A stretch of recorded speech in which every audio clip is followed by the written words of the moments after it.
Welcome, everybody. For those of you joining, we're just going to give a few moments for folks to log in. Thank you for being with us today. Great attendance today.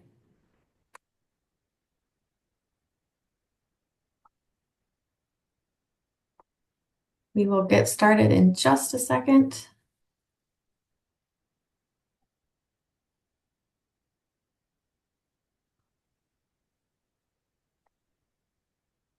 Okay. Well, welcome, everybody. Good afternoon and Happy New Year. Today's virtual learning session is the third of a three-part series. We are focused on today we'll be focusing on Michigan's assessments and accountability systems. This is a topic in continuation of supporting the Michigan Education Guarantee. My name is Renee Morse, and I serve as the Director of Fund Development and Stakeholder Engagement for Launch Michigan.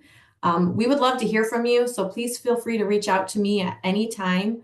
I will be the one who will be sending you follow-up materials that we'll cover today. So you'll be hearing from me again soon in the next few days. But in the meantime, I'll cover some housekeeping for our session today. Today's session will be recorded.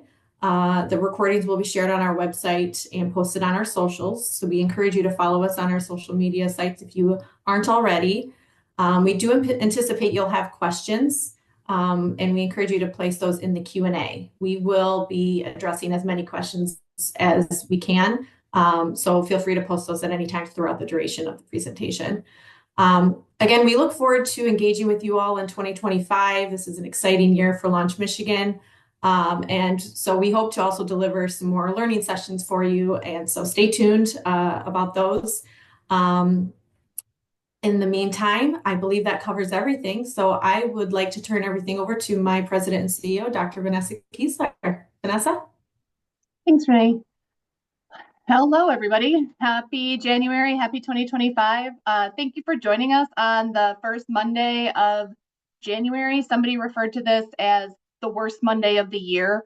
And I thought that is such a good way to describe this Monday. Like, if you really think about it, what are the other this is probably the hardest Monday. So we're thrilled here at Launch Michigan that you chose to take time on the hardest Monday of the year to sign into this webinar talking about assessment and accountability of all things. So thank you for being here. If you are not familiar with Launch Michigan, we are a cross-partisan nonprofit organization that includes a coalition of business, labor, philanthropy, and education working together. And we're focused on reimagining Michigan's public education system and making sure that every Michigan student graduates from high school ready to oh, it's the worst Monday of the year, right? I'm like, what are they ready to do? Ready to pursue whatever avenue they choose with those future ready skills and competencies that we know are so important for students to have. And if you don't know me, I'm Venessa Keesler. I am the president and CEO of Launch Michigan, like Renee said. I'm a career educator. Here's my 20-second bio if you don't know me. I'm a career educator. Started my career in the classroom teaching 7th grade social studies in Massachusetts, but I've spent the bulk of my education career working at the state and the federal policy level. Even though I think of myself as a teacher at heart, I actually, when I look at my resume, I'm like, oh, it's mostly policy work. And particularly salient to these learning sessions and to today's session, I did spend 10 years at the Michigan Department of Education, most of those as deputy superintendent. But the first part of that was I started as the manager of accountability.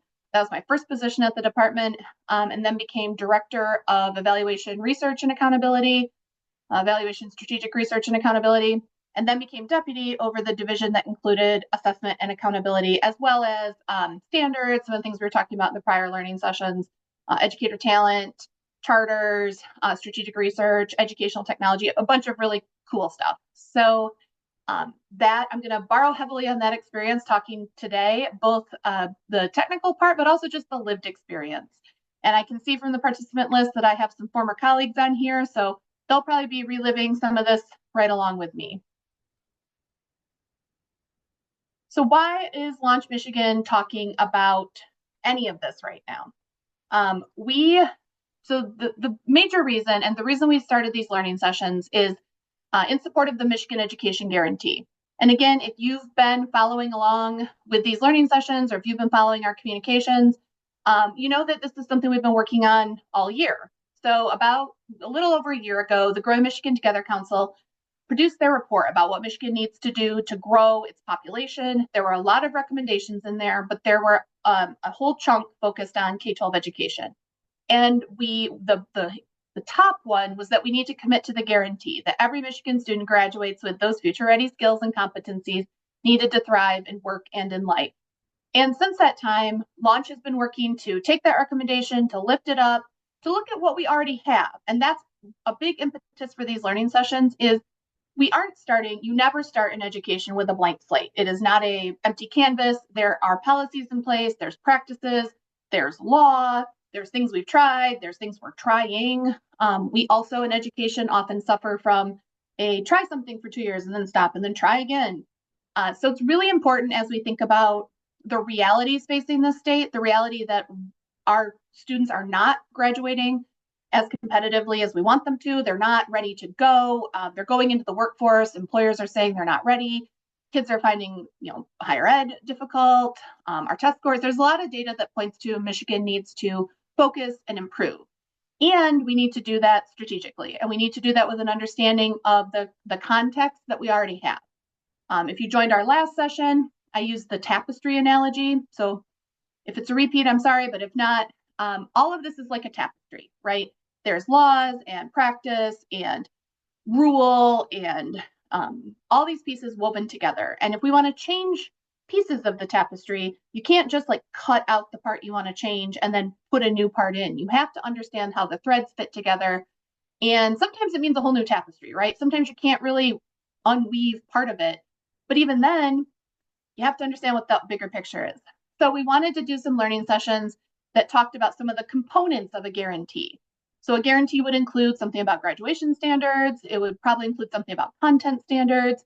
Maybe not content standards. We might not need to do a lot more with that. But when you think about what does it mean for kids to progress through K-12 and into their next steps, you're talking about a graduation requirement. You're talking about what happens in K-12, and you're talking about how we know. Like, how do we know that these things are happening? And that relates to assessment and accountability, broadly speaking. So like I said, we've been here 3 times so far.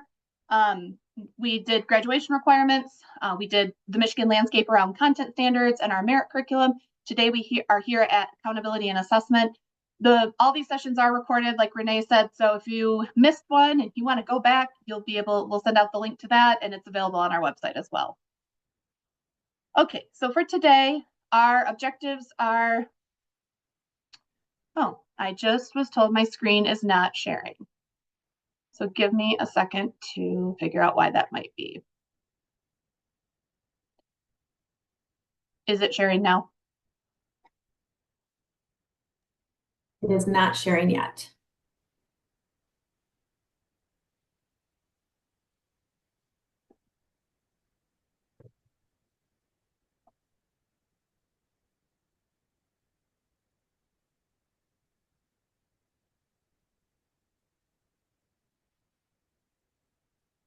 Okay, we can do this.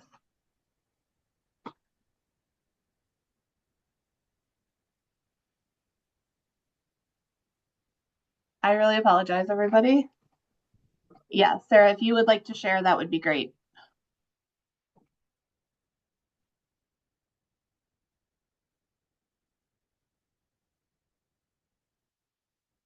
Thank you.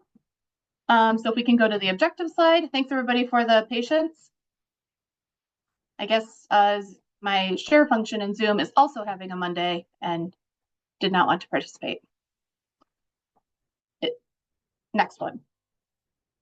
One more. Okay, thank you. All right, we're back on track. So our objectives are to understand how assessment and accountability fit together. And then we're going to do some reflection on the evolution of accountability systems in Michigan and look a little bit at the information and data available in MISchoolData.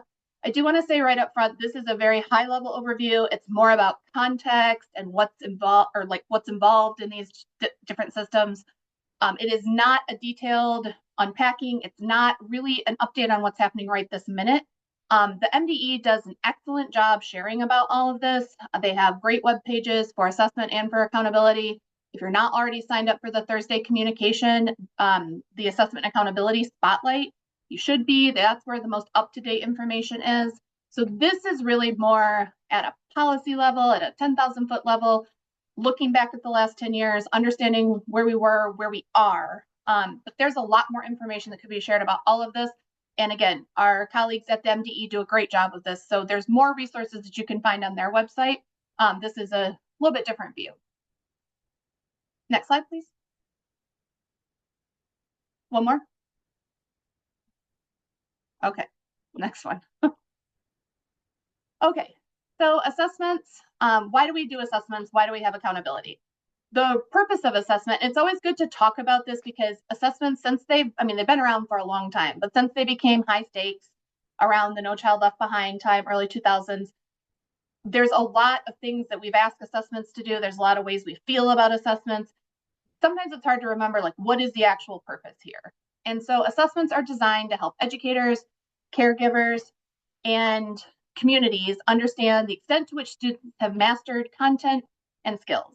So again, people will say things like, well, this test doesn't tell me how well this student's going to do in life, or this test doesn't tell me what the student's like. It doesn't give a good picture of the student. And I would agree with that. What assessments, especially content-based assessments, do is they tell you how much content, with a pretty good degree of reliability and validity, accuracy, how much content do they know based on a set of standards? That's what they're built to do. That's what they're good at doing. Again, I think what they're built to do and what we use them to do are two different questions. So when we use them to answer questions bigger than what they're built to do, they're not great at that. But they can give important information about how much content do you know, how many skills do you know, have you mastered it, at what level.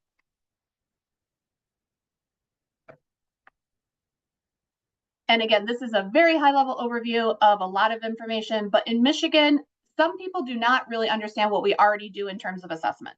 So this is the at a glance of state assessments. We assess English and math in grades 3 through 8 and 11, but I'll talk about that in the next slide. That is required by federal Every Student Succeeds Act law. The federal law requires that you assess students every grades 3 through 8 in math and English language arts, based on a set of rigorous content expectations. So that's a federal law. We also have state law that requires this. I point that out because thinking about that tapestry, like I said, sometimes people say, we'd really like to change assessments. We don't want to test in so many grades, let's say. Maybe that's a good idea, right? Maybe that's a good way to go. In order to change how many grades we test in, you'd have to change both federal and state law. You couldn't just change the state law because the federal law would still be there. We also test science and social studies once per grade band or grade level. So think elementary school and middle school. So we do that in 5th grade. That's the end of elementary school. There's many grade configurations. Here's an interesting fact you might not know if you have not spent a lot of time in the education entity master. There are over 200 grade configurations for how schools are put together. So it's actually really hard. It's harder than you would think to say, this is an elementary school, this is a middle school. But in general, if we use broad categories, 5th grade's roughly the end of elementary and 8th grade's roughly the end of middle school, or what we think of that. And we test science and social studies in those grades. Science is required by federal ESSA law, but social studies is only required by Michigan law. And then in the high school, we test so grade 11 is what I'm going to focus on. That's the big chunk of it. We test, again, English and math and science and social studies, much like grades 3 through 8. That's required. We're required to test English, math, and science by federal law and by state law. And then to test social studies is required by state law only, not federal law. And we do that in the 11th grade. And we've had the SAT as our high school assessment for a number of years, 7 or 8, 6, 7, 8, some number of years. We transitioned to that a bit ago. So that is what students take as their ELA and math assessment. And then Michigan added the PSAT 8 and 9 in grade 9 and the PSAT 10 in grade 10. Those are optional, but they are part of this suite of assessments that lead to the SAT. So There's a lot of state support for those and how you do that. You'll notice here, I just mentioned that we have two other assessment systems kind of in Michigan. One is MyAccess. So that's the alternate assessments for students with significant cognitive disabilities. The cadence of testing mirrors what we're talking about here with the M-STEP, but I'm not going to unpack in detail any special nuances related to that. Again, that's there's a lot of excellent work. See the MDE's website, but just know that students who have significant cognitive disabilities take an alternate assessment. There's a lot of rules around that too.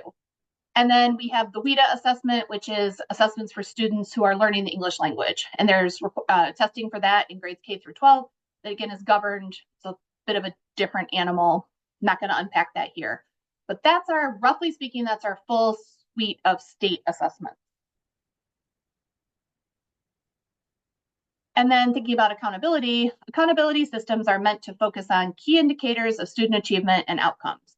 So after you have this data about how individual students have done, you say, well, how do we understand how we are moving toward goals as a state, as a district, as a school, as a class, like whatever level the accountability is at.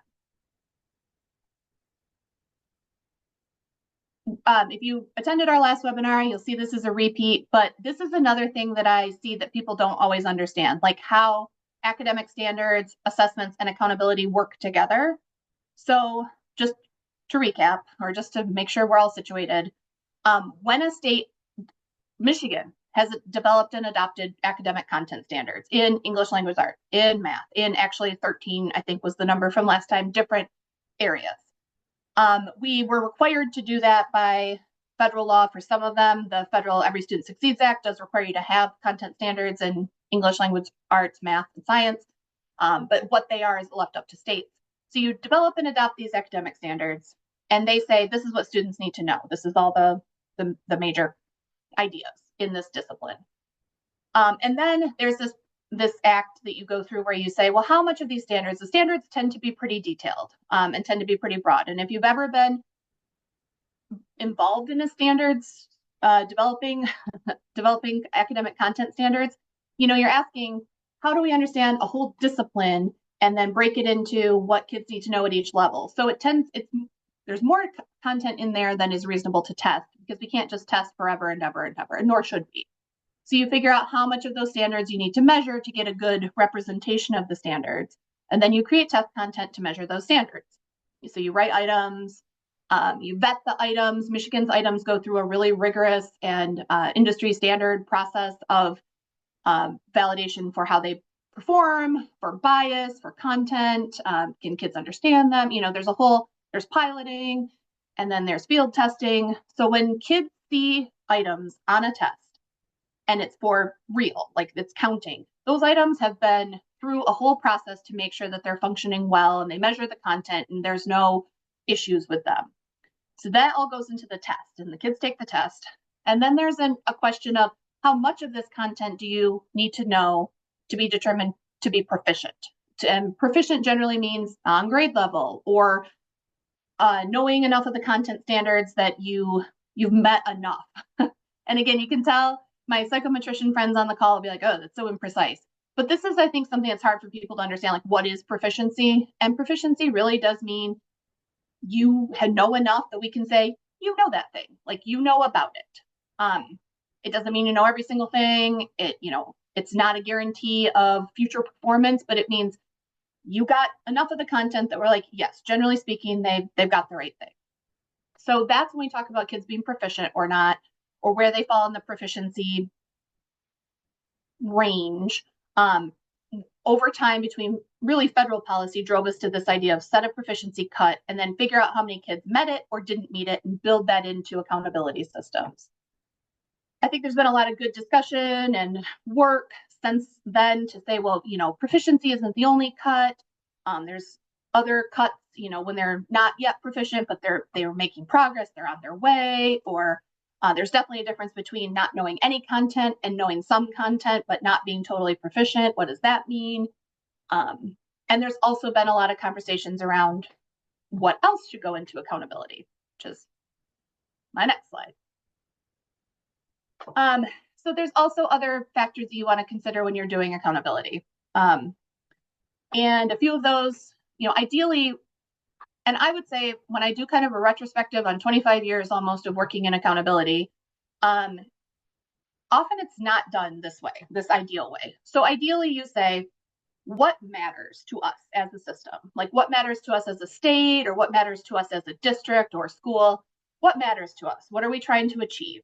Okay, we're trying to achieve every student knows math, every student is fed every day, and every student has a safe route to school. That's what we really care about. Okay. And then you build your accountability system there. Like what are the key measures? What data do we need? So ideally, an accountability system holds stakeholders accountable on these key performance measures that matter to system performance and that stakeholders agree matter. Historically, in the United States, and thus in Michigan, the advent of high stakes accountability in, again, early 2000s has focused a lot on test scores, graduation rates, and attendance. And those are important factors, right? Like, does a child know content in reading or in ELA, English Language Arts, and math? Is a good question to ask our education system. Are they graduating? Is a great question to ask our education system. Are they coming to school? Great question. But those are also pieces of education that we can measure a little more, quote, easily, although getting the data on all those things is not easy. But they do, to some degree, leave out other things that we are expecting schools to do, or other ways that students can show their progress. So kind of reflecting that, when No Child Left Behind authorized into the Every Student Succeeds Act, states were allowed to include more measures in their accountability system that better reflected a wider range of expected outcomes. So there was this opportunity to say, yes, we care about test scores, and yes, we care about graduation, but we also care about some other pieces. We care about kids having access to high quality course taking, and we care about, I don't want to steal my own thunder from my next slide, but we care about more things. We want our system to reflect that. The other thing I would just note as a reflection on how accountability policy works in this country is, since No Child Left Behind, accountability is largely student-based, right? We collect data and gather data at the student level, and then we aggregate it or roll it up to the school and the district level, and we place the accountability there. Like, this school is failing, or this school is not failing, it's passing or it's failing, or in the district. And even that less so, that's moved with ESSA has taken some of the district accountability away. So this big system, education, that comes from federal to state to these regional service agencies, in Michigan we call them ISDs, to districts, to schools, to students, a lot of the accountability has centered around students, teachers, and schools. And a lot less is centered around any of those pieces of the system that come down and that bear heavily on students and teachers and schools. So and prior to NCLB, accountability looked a little bit more like inputs. This was mostly through accreditation, but it was asking questions like, do you have enough? I'm channeling Mike Flanagan right now. I remember he said there used to be a thing about counting books in the library, but like, do you have enough reading materials for kids?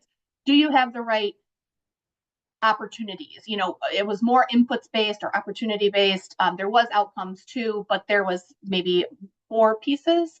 But since No Child Left Behind, it's really been focused on outputs, kind of performance, and the performance that we can measure. And so we have not really talked much about ever in this state, what would it look like to hold the state accountable? What would it look like to hold ISDs or intermediate school districts accountable? What would it look like to hold districts? Yes, we have more accountability there, but again, just a note that there are a lot of other players that act on how student outcomes come out, but we don't tend to share the accountability. We tend to focus it on teachers, schools, and students. And I think a good question about next generation of accountability is like, how can we share accountability for student outcomes?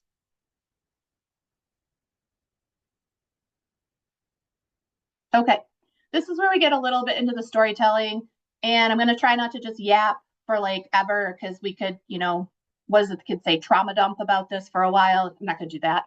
But I do want to just talk a little bit about what this has looked like in Michigan, and remind you all of our journey here, and also remind you of what's important about that journey is not just the different ins and outs, but how it led us to a system that does try to take into account a lot of really important tensions that are still relevant when we think about accountability and assessment in the future. So here we go. If you were on the last webinar, I went through this slide. I'm not going to go through it in as much detail, but here's the kind of looking back through memory lane. No Child Left Behind was adopted in 2001. Michigan adopted the merit curriculum in 2006. And then because No Child Left Behind was focused on kids being proficient and schools getting 100% of their students proficient, and a realization that that wasn't happening and that maybe some of the pieces of the law needed to be rethought, there was all this conversation around reauthorization. What would it look like? What would the next version of No Child Left Behind look like? This was also the time of Race to the Top, those competitions for federal dollars with a lot of strings attached to them. This was the time of the Common Core, and it was also the time, so last webinar, I focused more on the standards part of this. This one, I want to focus more on the assessment accountability. This was also the time of the assessment consortia. So right now, well, no, before this, every state built its own assessment system. And these are very expensive and they take a lot of technical knowledge and they're hard to build and you have to get them right. And so there was this idea of, hey, maybe we could build, if we have some standards that states are adopting, choosing some similar standards that states are choosing to adopt across multiple states, any states that are on those standards could get together, we could build one math assessment, right? We could save some money and put it into other things and it would be great. And then we'd have more comparable data too. As a note, if you ever think to yourself, I hate the NAEP, the National Assessment of Educational Progress, I hate the NAEP as a way to compare across states, something like assessment consortia would have helped eliminate that. You would have been able to say, okay, we all took the same math test. So we can actually say, here's how we did relative Texas, as opposed to using the NAEP, which is a whole different vibe. So assessment consortia started, states were working double time, really. They were running their own state assessment programs and they were building these national assessment consortia. Michigan definitely put in a lot of time on this. This was also the time of ESEA flexibility. So the Obama administration, Arne Duncan saying, hey, we have not been able to reauthorize No Child Left Behind, but we're using our authority under No Child Left Behind to provide flexibility for the provisions of No Child Left Behind. So here's what you have to do now. There's a whole new set of requirements, which will relate to some of the accountability systems that we look at on the next slide. 2010 to 2015, I just characterized as mayhem, and I still think that's accurate. You know, during this time, Michigan was leading up, again, putting on an assessment lens, we were leading up to transition to the Smarter Balanced Assessment Consortium. But because the Smarter Balanced Assessment Consortium was related to Common Core state standards, and because this was the time where Common Core state standards became a real touch point for concerns, challenges, debates about the role of the federal government versus state control, a lot of pieces, Michigan's involvement in the Smarter Balanced Assessment Consortia had to be reconsidered. We had to change our relationship with the consortia, and we ended up having to roll out our own assessment in 2015 online, which was not the plan. The plan was to use the consortia assessments.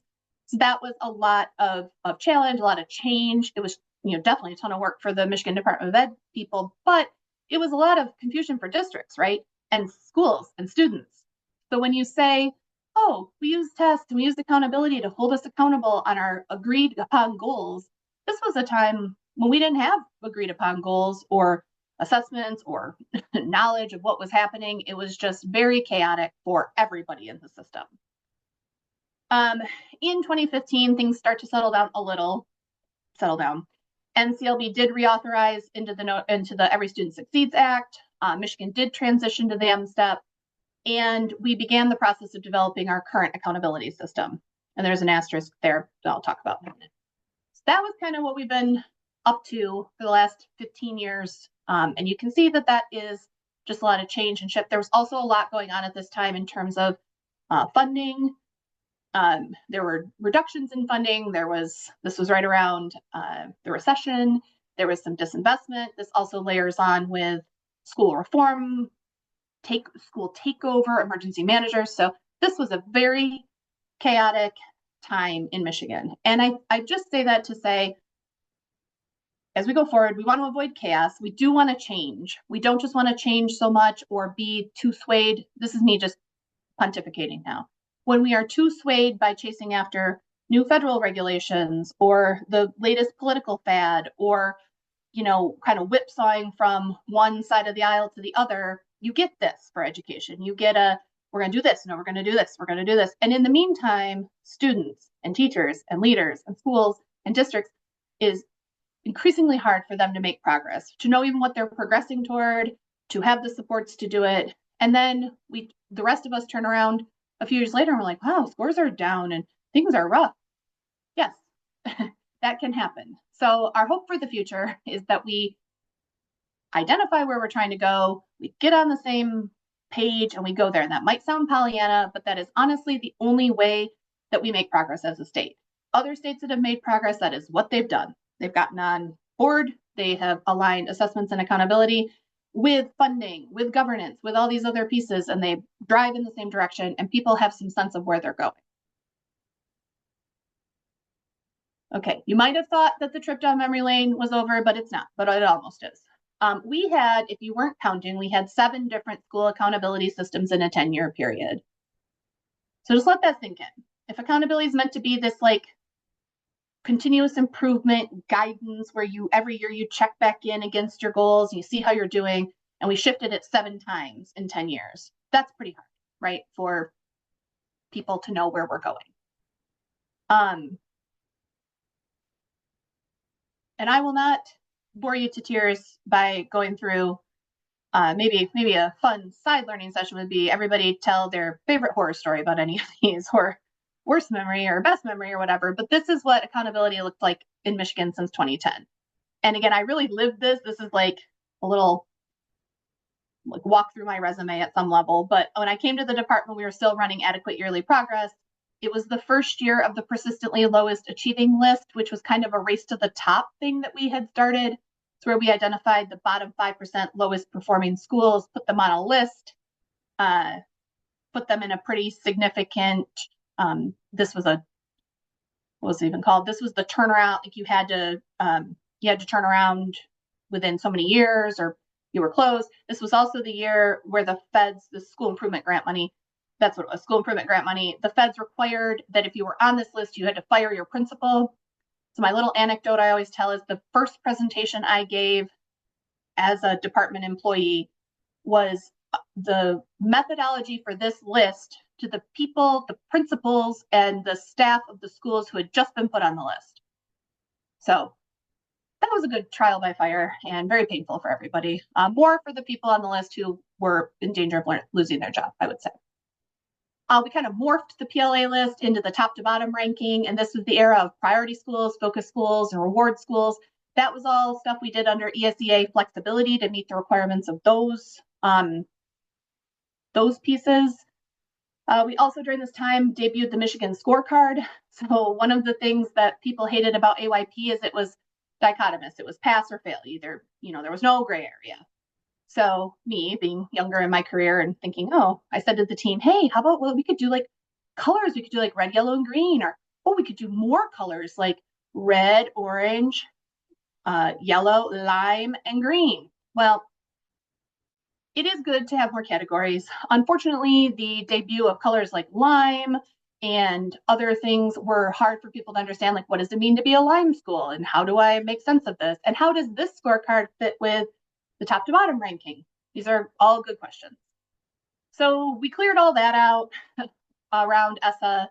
With the ESSA process, we negotiated what we have now, our current school index and our parent dashboard for school transparency. And that's what I'm going to talk about next, so I won't waste a lot of time there. But at the same time, the Michigan legislature had been going through a process of trying to adopt an A to F accountability system, which they adopted shortly after we adopted the Michigan School Index and the Parent Dashboard for School Transparency. Unfortunately, the A to F system did not meet federal accountability requirements. And so for a brief period of time, we had to run a state accountability system, A to F, a federal accountability system, the index, and the parent dashboard, which does not help people when they're like being ranked and graded on 2 systems that are very similar, but different enough that you get different results. So right now, and again, this is the second biggest thing I want people to know, because I hear people and I'm out talking about things, people say things like, well, we just need an accountability system that includes growth, or we just need to move away from having all this judgment and we need to have more information. And I'm like, yes, we had these conversations with ESSA.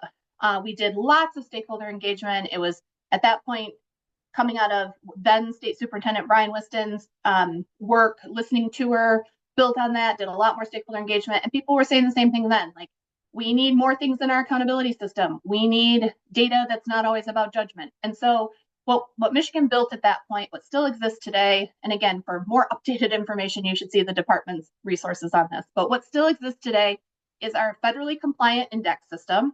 And again, remember, if you, on the next page, we're going to look, or next slide, we're going to look at what's in this system. But if you were like, I don't like it, I want to change it, that's possible. But as long as there is a federal ESSA law, there's things that can be changed in the federal accountability system, but you still are governed by that law as long as, because those, to get title funds, you have to meet requirements of ESSA. Will that change with the new administration? Maybe, I don't know. Also, if there's some part of ESSA that you hate and you want to have changed, maybe this is a good time to start advocating on that. But at the present time, and until ESSA, which is its own statute, is changed, there are a number of things that the state has to do around assessment and accountability, and those are still in place. So in the index system now, and again, I will not unpack this in any great detail, but just so you can see, student growth is actually already in the index system, and it counts for more than student proficiency. So I'm just going to let that sink in. I hear this a lot. People say we need growth, we need less focus on proficiency. Michigan agreed and currently has adopted that. Now, the other thing I would observe is I don't see a lot of discussion of the index. I don't see a lot of discussion between districts and schools or leaders. I don't think people are super aware of it or use it.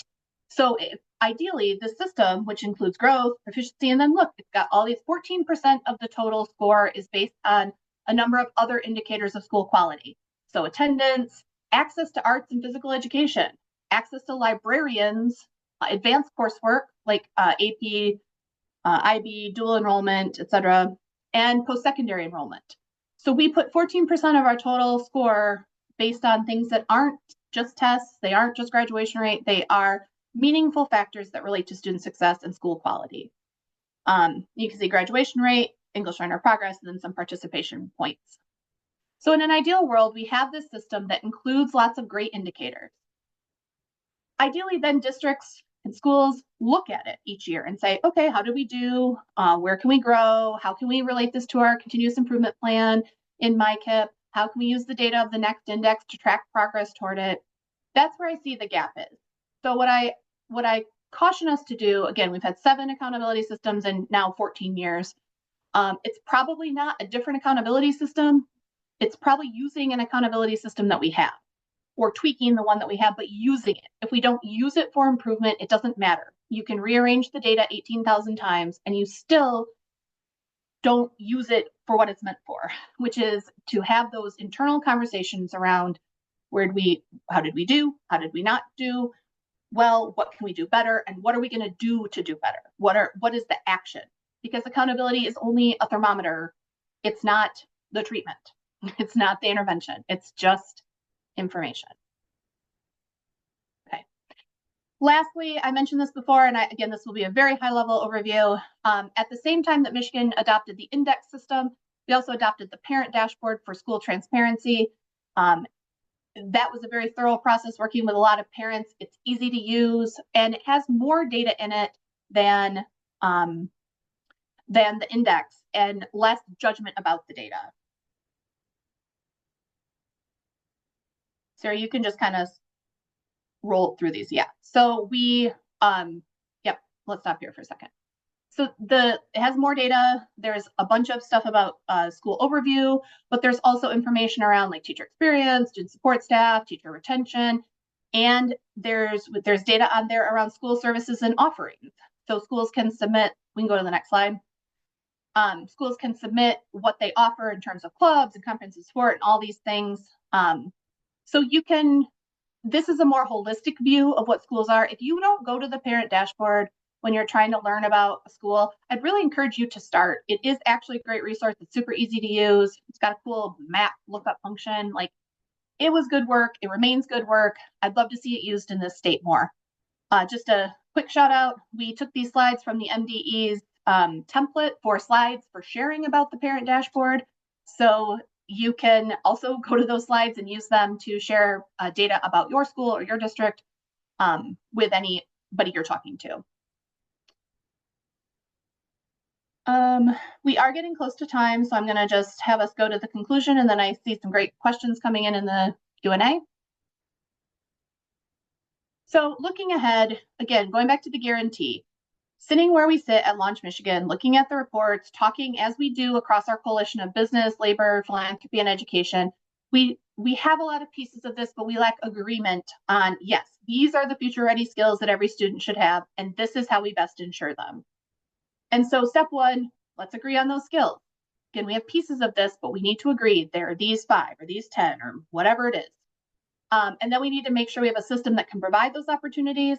And then we build the performance management system to let us know if we are doing it. So again, working backward from what do we want kids to do? Are we all in agreement? How do we have a system that districts, schools, parents, everybody can look at and say, okay, here's our progress and here's not our progress.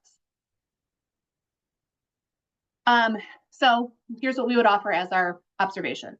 We have built and rebuilt accountability systems in the state using student level data in every possible way. Honestly, we've done rankings and categories and colors and not colors and no ranking, like we've done it. And we really have an opportunity now, and I say this all the time to people as I talk about the guarantee, because people want to jump to like, well, how would you measure it? Or what would the accountability look like? And I think it's really critical that we first say, what is the guarantee? What are the future ready skills? What do those look like? And then when we say, how do we know? Let's be a little creative. Let's not necessarily be bound by what we already have or what we've already done, but also know that not everything that is important can be perfectly measured, and that's okay. So maybe as we move forward, we have a system that measures some key performance indicators, but it doesn't try to measure everything. But that doesn't make those things less important. And I think, with advancements in technology and advancements in measurement science and just advancements in all of our thinking about what works, the world for the Michigan Education Guarantee and understanding how we progress toward it could and should look different than the past. But we can't get there until we know what is the guarantee. And that's where Launch Michigan is going to be focusing for the foreseeable future, getting us as a state to define the guarantee, get agreement on it, and then we can make sure the system is built to achieve it. Okay. I'm going to go through some of the questions on here. So there was a question about that's depressing on other accountability factors. That's depressing that there's no bullet in the slide that talks about being accountable for creating a joyful learning environment. Kids are in school for the majority of their lives, yet we never talk about joyfully looking forward to school and learning. Yeah, I agree. And I think that the nature of how we've built accountability in this country and in this state didn't start with joy or engagement or any of that. It started with some very specific outcomes, which are important. And we can say, okay, we've done this sort of accountability, this sort of assessment for 20 years. It is helpful to know content. It is helpful to know graduation rate, but also, I think I said this in prior webinars, kids aren't engaged right now. We know that from the chronic absenteeism rate being as high as it is. Disengagement is not the only reason kids aren't coming to school. There's illness, there's transportation, there's barriers, but I think we miss the mark if we're not honest about the fact that our chronic absenteeism tells us that kids are not interested and joyful about being in school, and ask questions about what do we do to make the experience more joyful and what needs to change about our current system to have that happen. I don't think we all know the answer to that. I think we need to ask some kids, actually. That would be a big part of stakeholders. But we should make space to have that conversation. And I think that's part of the guarantee. I think it should be like, what would make this both education not only productive in the sense of, helping students be ready for the future, but help it be joyful. There was a question about referencing other ways schools can measure student performance and proficiency besides tests, attendance, and graduation rates. What might these be? I mentioned some in the presentation already. They're in the school index right now. So we look at, right now we look at student growth. We also look at access to arts, access to librarians, advanced course taking, and post-secondary enrollment. There are some other things, some other states are trying different things. Rhode Island, for example, has added a portfolio, a district-based portfolio assessment sort of deal where kids at the end of their high school demonstrate that they have learned all these college and career competencies. So I think there's both what we can do easily now, and then what I was saying at the end of my presentation, what we could do in the future if we let ourselves think creatively and dream and not immediately jump to, well, here's why we can't, or here's why that would be expensive, or here's why it's hard. I think there's opportunity for us as a state to make space for other measures. That's not an easy thing to do, but we shouldn't avoid it just because it's not easy. There was another question about how do we avoid chasing the latest political agenda? How can we avoid the situation and what must happen at the state level? So in a little, what might sound a little self-serving, but it's not meant to be, Launch Michigan is created to try, one of the points of Launch Michigan is to try to be a continual force for change that isn't, again, it's cross-partisan. We are political, but not partisan. And that we bring together the parties who would normally pull us to the polar opposites, or bring together, perspectives that pull us to opposites and go with this pendulum and say, rather than a pendulum, let's agree to a course, let's move forward. What we believe needs to happen is defining and adopting the Michigan Education Guarantee and then relentlessly programming toward it, right? So if we all agree that this is what every kid should have, then we make our decisions based on that. We make our funding decisions, we make our assessment decisions, we make our investment decisions, we make, rule change decisions based on that.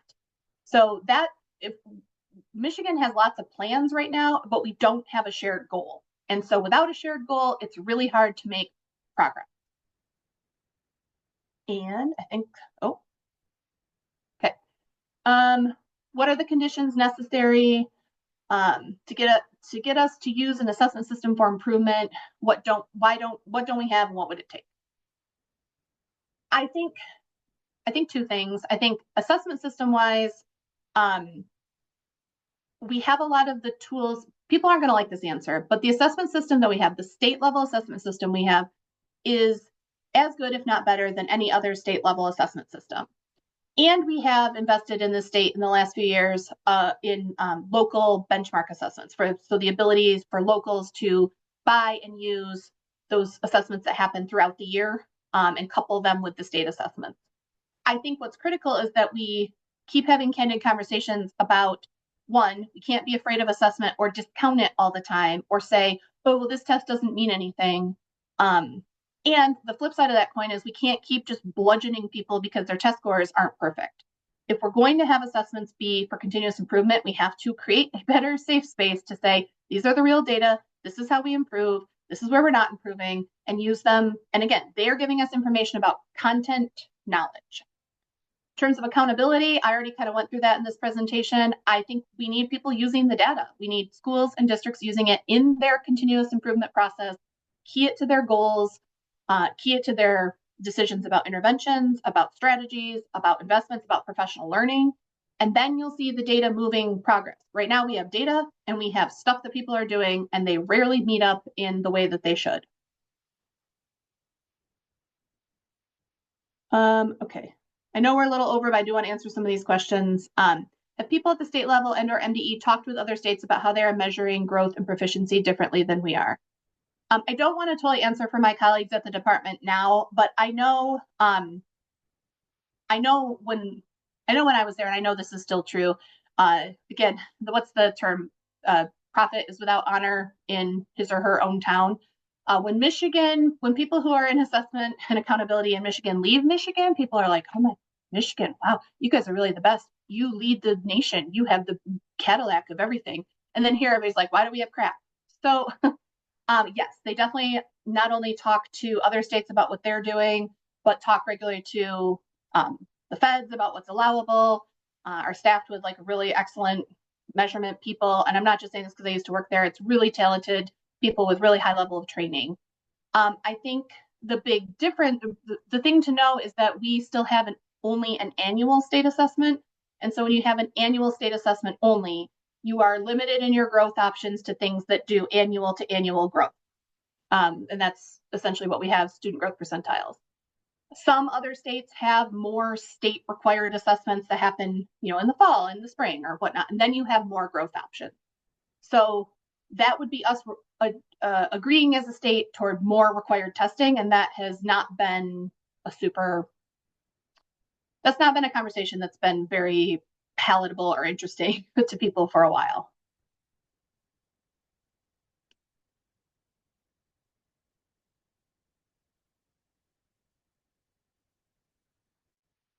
Okay. Sorry, there's some, yeah. So there's a couple of questions that kind of relate about like the impact of zip code and the fact that, where you live and your socioeconomic status has a correlation to your outcomes and how the assessment accountability fits in that. Again, I'm blending a couple questions together. Yes, it is 100% true that assessment scores and educational attainment is correlated with poverty. And that is not just because of the test, that is because of the ways that poverty or less access to opportunity impact a student's educational trajectory, impact many things about it. And then the measurement shows what is there in reality, which is inequitable resources, inequitable access to opportunity. The test won't fix that, and high stakes accountability won't fix that. All that can ever do is shine a light on how it's like downstream, right? It's like inequitable access to opportunity leads to is correlated with lower student performance. And then we say, oh, look at the low student performance, but we don't go all the way back to root causes. So accountability assessment on their own won't fix that. Launch's framework talks about assessment accountability is only a part of it.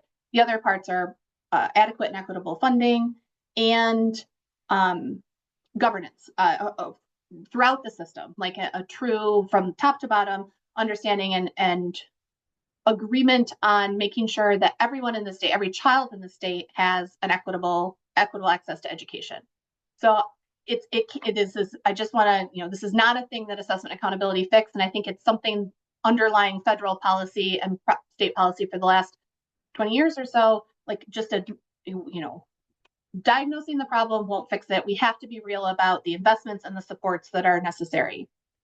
And look at, what other indicators, like it's not, and that's where I think some of this, thinking back to some of the inputs or some of these other things like equitable funding or equitable, thinking about opportunity as part of an accountability system instead of just outcomes is probably where that future needs to go. And the last thing I'll answer live, because I know we are running up against time. There's a question about how launch intends to move from recommendations to actions, who's doing the work. And I appreciate that question. And I think that's a question that, after a year at launch, it's something I think about a lot. So what launch is doing right now, we call it activating. We don't have the power to say this is the guarantee, nor do we want to. If we go off in a corner and say this is what it is, then it's just another report that's going to sit on a shelf and people are going to be like, oh, that report, I'm going to write another one. But rather, we're trying to create activation across key players. We're trying to get everybody to the table to say this is the guarantee. Once we have a definition, it needs to be enshrined or put into statute. And so at that point, launch would be part of advocating to have it in statute. But again, we don't know what it is yet. So we are focusing on getting energy around this, getting the right people to the table, and then getting out to all stakeholders. Again, borrowing a little bit from my state experience, I know that you have to get people together to define things, but then you have to spend time going out to talk to people and ask what they think and get all that integrated.